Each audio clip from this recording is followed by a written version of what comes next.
عدیل عالیہ کے لالچ کو جان چکا ہوتا ہے۔ وہ جانتا ہے کہ جب تک وہ رقم اس کو ادا نہیں کرے گا وہ اس کی بیٹی زارا کو اس سے ملنے نہیں دے گی۔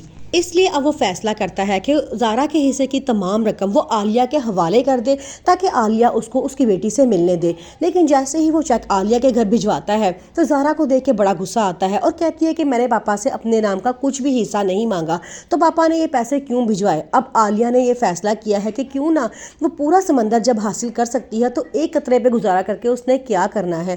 وہ زارا سے صاف کہتی ہے کہ میں نے تو کبھی بھی پیسے تمہارے سے نہیں مانگے، لیکن وہ مجھے تمہاری نظروں میں گرانے کے لیے اس طرح کی حرکتیں کر رہا ہے، ہمیں یہ پیسے نہیں چاہیے۔ زارا اسے وہ چیک لیتی ہے اور اس ٹائم پھاڑ کے پھینک دیتی ہے اور کہتی ہے کہ مجھے ان کی جائیداد میں سے 1 روپیہ بھی نہیں چاہیے۔ یہ بات سن کے عالیہ کو فی الحال تو بہت غصہ آتا ہے، لیکن وہ خاموش ہو جاتی ہے کیونکہ وہ زارا کی نظروں سے بھی گرنا نہیں چاہتی۔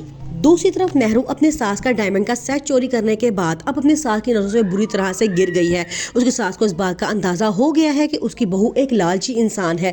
وہ اس بات کا اعتراف کرتی ہے کہ ہر روز یہ تم سے کچھ نہ کچھ بہانے سے چیزیں لے کے اپنے نام کروانا شروع ہو چکی ہے۔ اسے ڈر ہے کہ کہیں وہ اس کا چھوڑ کے یا اس کو وہاں سے بھاگ کر نہ چلی جائے، کیونکہ وہ بھی یہ بات جانتی ہے کہ اس کا بیٹا اب نارمل انسان ہے اور اس کے ساتھ کسی بھی لڑکی کا گزارا کرنا بہت مشکل ہے۔ اس لیے اگر وہ مہرو کو اپنے قابو میں رکھنا چاہتی ہے تو کچھ بھی اسے مہرو کے نام کرنا نہیں چاہیے۔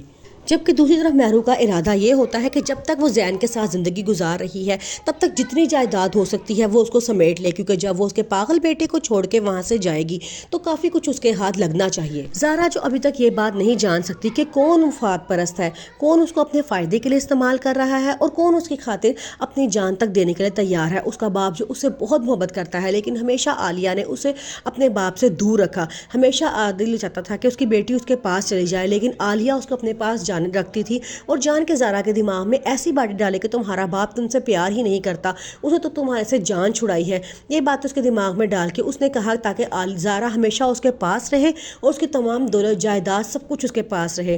اصل میں وہ اس کی ماں سے بہت نفرت کرتی تھی اور وہی نفرت اب وہ اس کی بیٹی سے بھی کرتی ہے اور اس کی زندگی برباد کر دینا چاہتی ہے، لیکن زارا کو اس بات کا نہیں احساس ہے۔ زارا کا سوچنا یہ ہوتا ہے کہ میری ماں کے مرنے کے بعد عالیہ خالہ ہی تھی جس نے مجھے سہارا دیا اور پال پوس کے اتنا بڑا کیا، ماں جیسا پیار دیا اور محبت دی۔ اس لیے اب وہ اپنی خالہ کو چھوڑ کے نہیں جا سکتی۔ اپنی خالہ کی خاطر وہ اپنے باپ تک کا دل دکھانے کے لیے تیار ہو جاتی ہے۔